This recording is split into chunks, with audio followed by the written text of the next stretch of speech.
Y bueno, y continuando con eso también teníamos las consecuencias, como también te lo había mencionado, que en este caso es saber cómo una cierta eventualidad, un cierto tipo de hecho afectó y cómo estableció ciertos cambios en algún sector. Por ejemplo, aquí tenemos la promulgación de la Constitución de 1917, en la cual, como bien dice, no solo reorganizó la estructura política de México, sino que también introdujo cambios sociales y económicos significativos como la reforma agraria y los derechos laborales que repercutieron en décadas posteriores. Es decir, una eventualidad no solo repercute en ese momento en el cual se da, sino que en este caso todavía seguimos practicando en este caso la Constitución de 1917, claro, bien, con diferentes tipos de modificaciones y que se apegan a las necesidades que hoy en día tenemos, pero que esto dio pie a que este documento, en el cual en este caso se hizo en una cierta época, hoy en día la sigamos retomando y hoy en día se le sigan haciendo modificaciones y se le sigan introduciendo cierto tipo de leyes o cierto tipo de promulgaciones que en este caso se benefician al pueblo mexicano. Es decir, también tomemos en cuenta eso, que no puede que ser un hecho termina ahí y solo sea recordado como algo histórico o como algo pasajero, pero también que esto dé pie a que esto se siga promoviendo, se le sigan haciendo mejoras para irse introduciendo las necesidades y en este caso finalidades de una cierta época. Y bueno, como en este caso las eventualidades no surgen de la nada y tienen que tener un motivante, en este caso una persona o grupo de personas que también en este caso los hayan desarrollado, pues tenemos aquí, como bien lo dice, podemos tener a colectivos, a movimientos sociales, a políticos o militares que realmente desencadenaron cierto tipo de eh, momentos históricos. Y es realmente en este caso que se pueden tomar como símbolos de algo, ¿no? Por ejemplo, tenemos al Che Guevara, a Pancho Villa, a Emiliano Zapata, que cuando los vemos sabemos que son personajes que los podemos ver como aquellas personas inalcanzables, como aquellas personas no inalcanzables, más bien motivantes, ¿no? Por rebelarse ante cierto tipo de injusticias, rebelarse ante que hay que hacer lo correcto, que a cada quien hay que darle lo que se merece, y lo vemos como en este caso símbolos de lucha y resistencia en el cual nos incita a realmente querer ser como ellos, a realmente a desarrollar este tipo de habilidades y a no quedarnos callados. Es decir, también las personas sirven como símbolos o como estandartes para que los demás se motiven a realizar este tipo de cuestiones o traten de imitarlos en el buen sentido para desarrollar en este cambio un cambio significativo en algún sector de la sociedad. Y bueno, en este caso, uno de los símbolos que también se suele ver fue el subcomandante Marcos, ¿no? En el cual él abogaba o se ha visto como el defensor de los derechos de indígenas de Chiapas que siempre habían sido relegados, y en este caso él se toma como un símbolo de resistencia, que es el ejército zapatista, en este caso que está en Chiapas, y en el cual defiende los derechos propiamente de los indígenas y se rebeló en contra del sistema. Y hoy en día se sigue tomando como un símbolo como bien tú le decía, en torno a la resistencia y establecer derechos legítimos a los indígenas de Chiapas. También otro de los factores importantes era el tiempo histórico, ¿no? O en este caso la contextualización, en el cual a través del tiempo nos vamos dando cuenta cómo ha ido evolucionando algo y cómo a lo mejor siguen quedando cierto tipo de prácticas y nos ayuda a entender el contexto actual en el cual vivimos. Por ejemplo, en México, ¿no? ¿Por qué seguimos haciendo? Porque somos católicos. Si realmente antes nuestros indígenas pues no tenían ese tipo de prácticas, si eran religiosos, pero en este caso no eran católicos. Entonces, bueno, entonces nos podemos ir en este caso desde la llegada de los españoles y cómo ahora ellos nos fueron adoctrinando, ellos qué técnicas que utilizaron y cómo eso a lo largo de la historia sigue permeando y ahora cómo lo fusionamos con nuestras, en este caso, creencias indígenas y con nuestras creencias españolas católicas y esto da pie a que se haga algo. Es decir, realmente el tiempo histórico es algo importante porque nos ayuda a ver cómo han ido evolucionando este tipo de ideas, este tipo de acontecimientos y cómo hoy en día lo seguimos practicando de diferente manera en comparación de un cierto tiempo. Es decir, como bien te lo decía, para comprender un hecho histórico es también determinar en su contexto, en su tiempo, para entenderlo y sobre todo qué cosas antes tenía y ahora qué cosas tiene y cómo lo adaptamos a nuestros tiempos actuales. Porque recuerda, la historia también es algo algo muy importante. La historia también es, como bien, estudia acontecimientos hechos dentro de un cierto tiempo y eso también ayuda en este caso a ver cómo a visualizar cómo un hecho se veía de determinada manera en ese momento, ahora cómo se ve de esta manera y así sucesivamente. Y es algo también muy importante establecer que el tiempo histórico es algo que da pie a entender algo completamente. Bueno, también eso del tiempo histórico de tecnología nos da pie a que, ya lo hemos hablado anteriormente, a pesar de que suene muy redundante, es que los hechos históricos se dan dentro de un cierto tiempo, es decir, tienen un momento cuando, como bien dice ahí, tienen este caso en un lugar donde, y también adicionalmente tienen la dimensión o los actores, es decir, quiénes. Es decir, un evento histórico se compone de esto, cuándo, dónde y quiénes realmente estuvieron los involucrados ahí. Y es cuando realmente vamos estableciendo fechas, vamos estableciendo periodos en el cual nos viene contando de aquí a aquí pasó esto y de aquí a acá pasó aquello. Y nos ayuda a entender la evolución de un cierto tipo de acontecimiento, el tiempo histórico y sobre todo en este caso las mejoras que se le pudieron haber hecho a algo o en este caso el retroceso que pasó en torno a un cierto tipo de evento histórico. Ahora bien, te estás preguntando, pues, ¿qué es el tiempo? Y el tiempo en este caso para cada cultura o para cada eh, eh, cultura, en este caso, digámoslo así, visión del mundo que tenga cada persona, pues va a variar, ¿no? Y esto varía desde historiadores, filósofos que se hacen este tipo de preguntas. ¿Cómo entiende el tiempo las distintas culturas? ¿Lo ven pasar rápido? ¿Lo ven pasar lento? ¿Es un flujo constante o se siente interrumpido? ¿Lo presentan como algo lineal que avanza hacia el futuro o como algo cíclico que regresa al mismo punto? Es decir, al momento que nosotros tomamos el tiempo, también es importante saber en esa cultura qué es para ellos el tiempo para entender los sucesos históricos y sobre todo que nos ayude a entender esto que hicieron en cierto determinado tiempo. Y un ejemplo en este caso es de los aztecas, ¿no? Que ellos veían el tiempo como cíclico, es decir, algo que constantemente sucedía, pero no se repetía de la misma manera. Si bien se repetía algo, pero no de la misma manera, esto daba oportunidad a crear algo distinto, pero si bien de antemano ellos sabían que se repetían constantemente las cosas, pero con diferentes factores, perdón, y en distintas eh, y en distintos, digámoslo así, posibilidades de que se hiciera algo diferente. Y un ejemplo de ahí podemos ver las estaciones, ¿no? Que constantemente se repiten, pero no de la misma manera. Es decir, a lo mejor yo en otoño voy a hacer algo y para el siguiente año también se va a repetir eso, pero a lo mejor ya no seré la misma persona, ya tendré bigote, a lo mejor ya estaré casado, a lo mejor ya tendré hijos y así sucesivamente. Entonces, así en algunas culturas o dependiendo de la cultura en la cual se esté estudiando, también es muy importante tomar en cuenta qué concepción ellos tienen del tiempo para saber explicar los acontecimientos que ellos hicieron.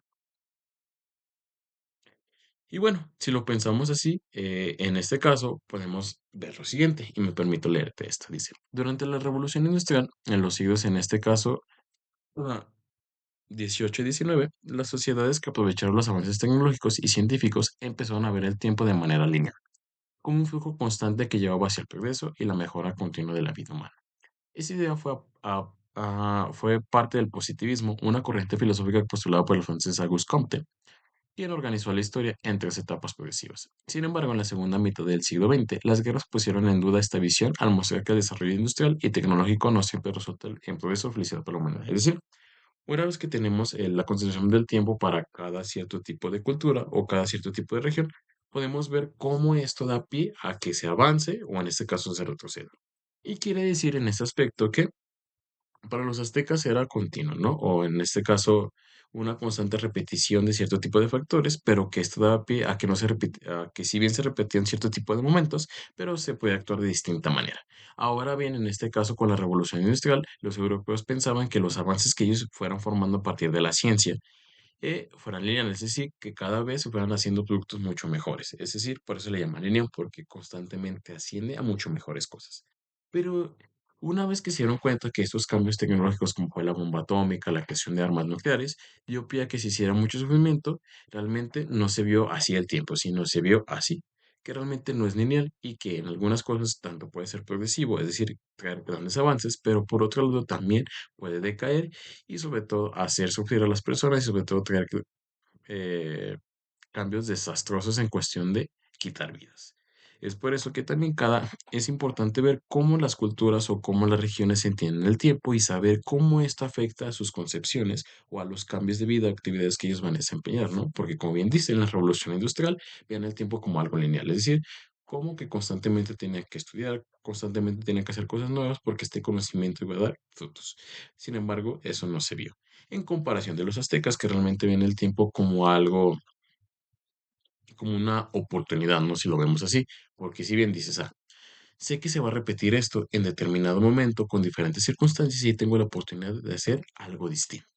Y así sucesivamente, ¿no? Esto da pie y oportunidad a hacer algo distinto en diferentes momentos y sobre todo a entender que realmente los acontecimientos es un constante cambio, pero a su vez es una constante estática porque realmente vuelven a suceder una y otra vez. Y en este caso, pues también, si lo vemos de esta manera, un ejemplo puede ser mm, el acontecimiento que surgió en alguna parte de la región, ¿no? Que en este caso fue el descubrimiento del Rancho Aguirre, donde se dieron cuenta que había cierto tipo de pertenencias o que realmente era un campo de exterminación. Y ahora podemos decir o darnos cuenta realmente, en este caso, las cosas que hoy en día suceden es algo que ya venía sucediendo desde antes, porque eso pasaba en Auschwitz. Si recuerdas, en Auschwitz fue en este caso, sí, perdón, un campo de concentración que en este caso, perdón, estoy repitiendo mucho caso en el cual los judíos fueron encerrados y se les ponía a trabajar marchas forzadas, se les quemaba, experimentaba con ellos y todas sus pertenencias se veían así como en el Racho Izaguirre, ¿no? Y esto da pie a pensar que realmente, como bien decían en la Revolución Industrial, el tiempo no es lineal, ¿no? Como estos cambios, como este tipo de tecnologías han hecho que se sometan a cierto tipo de personas y como también el tiempo, como bien lo decían los aztecas, es cíclico, ¿no? Se van repitiendo lo mismo, pero de diferente manera. Y bueno, ahora bien estuvimos viendo cómo es que se posiciona la indagación histórica, que tiene que tener un tiempo, que tiene que tener quiénes lo hicieron, un cómo, un por qué y un cuándo, ¿no? Y ahora vamos a ver lo que es tecnología o si realmente desde tiempos atrás se ha hecho tecnología o esta palabra hoy en día la tenemos que entender desde nuestra actualidad. Y bueno, la tecnología la define de la siguiente manera, viene del griego techne, que significa estudio de un arte o técnica. Y históricamente esto, como bien lo dice la diapositiva, ha sido utilizado para describir el conocimiento y uso de herramientas, algo que realmente hacen algo, en este caso los seres humanos, y sobre todo lo llevan a la práctica y saben cómo utilizarlo. Y sobre todo en este caso, desde las simples herramientas, piedras y hasta los complejos sistemas informáticos de hoy en día han sido tomados como tecnología. Es decir, no necesariamente la tecnología tiene que ser un aparato que se conecte a la luz, un aparato que funcione con Internet, sino desde tiempo atrás, como en este caso la creación de un cierto tipo de flecha, de un cierto tipo de utensilio que ayudará a nuestros antepasados a arar la tierra, a cortar una roca, a cazar algo, se le llama tecnología, porque como bien dice, es el estudio de un arte, de una técnica que lleva para la elaboración de un cierto tipo de objeto, o en este caso para realizar un cierto tipo de actividad. Por eso se le llama tecnología. No necesariamente quiere decir que se apegue a electricidad, a internet, sino eso viene desde tiempos atrás, algo que tú aprendes un arte, una técnica, en la cual te ayuda a desempeñar un cierto tipo de actividad de manera eficiente o eficaz. Y bueno, desde la prehistoria tenemos diferentes tipos de tecnologías, como pueden ser ahí, está el invento, que esta herramienta de piedra, el fuego y la agricultura, ¿no? Y en este caso la descripción, bueno, ahí nos dice cómo en este caso fueron, y nos dice en este caso vamos a leer la del fuego. Dice, el fuego, invento de la descripción, dominado por los humanos hace aproximadamente 1 millón de años, el fuego fue crucial para cocinar alimentos, proporcionar calor y protección.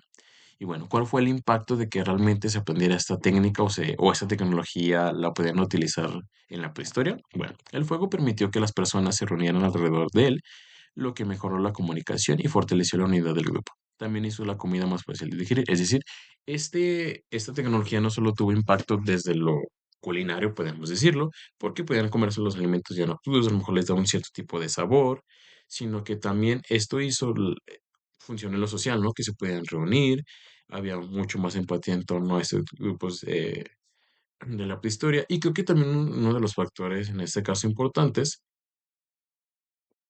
fue que esto ahuyentaba a los animales, ¿no? De ya no acercarse, de que no fueran devorados, es decir, que también tuvo un impacto eh, eh, de supervivencia. Y bueno, En este caso, influencia en la distribución del poder. Bueno, dice, quienes sabían cómo mantener el fuego encendido y controlar su uso tenían un rol importante en el grupo, lo que les daba cierta autoridad y poder. Y cómo también esto viene desde lo político, ¿no? Como a lo mejor una simple en ese momento, desde la prehistoria, controlar el fuego y saber cómo se prende, esto dio pie a no solo cambios sociales y de supervivencia, sino también fueron políticos, ¿no? Cómo realmente el que sabía tenía este rol importante, en este caso de poder y de autoridad hacia los demás. Algo tan muy simple como realmente tiene impacto en diferentes sectores y cómo realmente este hecho nos ayuda a entender cierto tipo de cuestiones o prácticas dentro de ese contexto. Y bueno, y pasando en este caso de la pistola a la edad antigua, pues también una de las técnicas que hoy en día es muy funcional y lo seguimos utilizando, pues es el lenguaje, ¿no? Como también el lenguaje ayudó a la comunicación y sobre todo, como bien lo dice ahí, a registrar información, que esto da pie a conocer las culturas que normalmente no pudimos estar ahí y que fueron muchos millones de años de los cuales existieron y nos ayudan a entender su cultura, sus concepciones del mundo y nos establece un lenguaje en el cual lo podemos entender que en este caso vienen siendo los egipcios. Y como bien decía, pues la escritura también facilitó el comercio, lo que permitió también detalles de transacciones, es decir, lo que se tenía que hacer, lo que se tenía que comprar y también la promulgación de leyes en el cual se dieran derechos, las personas pudieran entender cuál era su rol dentro de esta sociedad y que se pudieran comunicar a través de esto que es la escritura. Es decir, también una de las técnicas que te decía es la escritura que nos ha dejado a lo largo del tiempo y que la seguimos practicando hoy en día, ¿no? La comunicación. Y que esta varía, en este caso de cultura a cultura, dependiendo de los sentidos y significados, o en este caso letras que ellos utilizan, pero que cada quien lo ha ido transformando conforme a sus necesidades de su comunidad. Y bueno, también dentro del Renacimiento tenemos otro tipo de técnicas, como fue el uso de la brújula, el astrolabio, que en este caso permitieron a los marineros ubicarse dentro del mar y así poder explorar y descubrir nuevos tipos de países, nuevos tipos de regiones, que esto dio pie a que se enriquecieran tanto de recursos como de bienes y sobre todo de comunicación con otro tipo de seres de los cuales no habían tenido contacto alguno.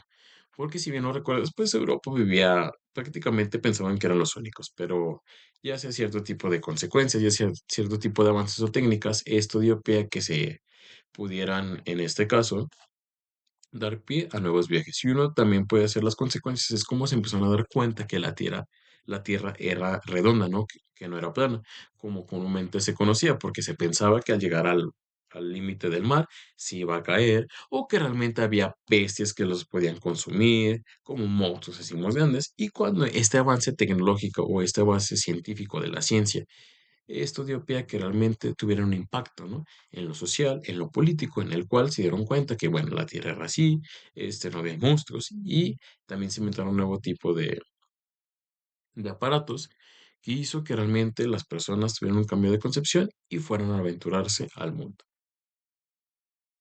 Y bueno, hoy en día la tecnología, si bien seguimos teniendo aparatos muy rudimentarios, pero también hoy en día se toma la tecnología como la revolución digital, porque lo más importante son el Internet. Y si nos ponemos a pensar, la mayoría de los sistemas que manejamos, tanto de aviones como de aplicaciones, como de documentos, todo está mediante el Internet. Y es algo muy importante y es algo que ya no podemos vivir sin él, ¿no? Porque ya la mayoría de los trabajos depende de mandar una información mediante un dispositivo digital, ya sea una plataforma de chat que es WhatsApp, o en este caso subirlo a una nube, o trabajar mediante una plataforma ya sea que sea creada por la empresa, o en este caso el pedir nuestras cosas, ¿no? Como antes nosotros teníamos que ir al súper, comprar las cosas y subirlas a nuestro carro, ahora no, tenemos la posibilidad ya sea de pedir nuestros productos desde la tienda y vamos a pasar a recogerlos porque los pedimos en línea, o en este caso que los traigan a nuestra casa, o comprar paquetes de, no sé, China, y que en cierto tiempo llegue sin la necesidad de ir por él, ¿no? Y como realmente hoy en día la tecnología ha evolucionado tanto desde hacer un simple arco, en este caso desde controlar el fuego, desde tener cierto tipo de instrumentos como fue la brújula, a hoy en día ya utilizar cierto tipo de aparatos que con solo tenerlos en la palma de nuestra mano podemos hacer un sinfín de cosas, ¿sale? Y uno de esos viene siendo la revolución digital, pero así como también tiene grandes beneficios que hace la vida mucho más cómoda, que realmente esto hace que podamos comunicarnos de una manera más global con distinto tipo de personas, también da pie a lo siguiente, ¿no? qué es lo real de la revolución digital. Es decir, si bien tenemos tecnología, pero hoy en día también se han hecho imágenes, se han hecho videos, se ha transmitido información de la cual no sabemos si es verídica. Y sobre todo también hoy en día, y sobre todo en la educación, se siguen elaborando, o más bien como estudiantes, siguen elaborando trabajos con ChatGPT, con DeepSeek, es decir, con inteligencias artificiales que solo les pedimos algo y nos arroja un cierto tipo de respuestas, o que también sirve como psicólogo, como amigo. Es decir, si bien la tecnología ha avanzado a grandes cambios y sobre todo que nos ha hecho la vida mucho más eficiente, mucho más globalizada y que tenemos mucha información en diferentes partes del mundo, pero por otro lado también nos ayuda a cuestionar hasta qué punto también la era digital o revolución digital se tiene que poner un límite y cómo es que se tienen que regular o qué regulaciones se le tienen que dar para que realmente esto no traspase cierto tipo de barreras que hoy en día pues pueden ser afectadas como puede ser la comunicación entre personas, en este caso el leer y hacer nuestros trabajos, el indagar, reflexionar, es algo que realmente se tiene que poner en cuestión. Pero bueno, es lo que hemos visto a través del largo de la historia, que hay ciertos tipos de eventos en los cuales, para haciendo recapitulación, que se dan dentro de un contexto, que hay unas causas, que hay consecuencias, que se dan en un tiempo, que hay actores que también funcionan como un estandarte, que tenemos que contarles de una buena manera y que a su vez estos cambios de tecnología o aprender cierto tipo de técnica ha ido evolucionando y esto trae consigo cambios en lo social, en lo cultural, en lo político y mucho tanto en lo económico, ¿no?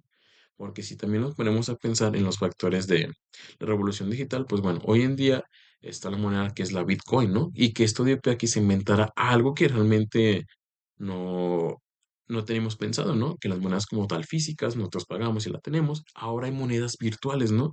Y como también ese revolución industrial dio pie a que se inventaran en este caso el Bitcoin, otro tipo de plataformas de las cuales tú puedes invertir mediante Internet y tener como tal dinero, no como tal físico, pero sí digital.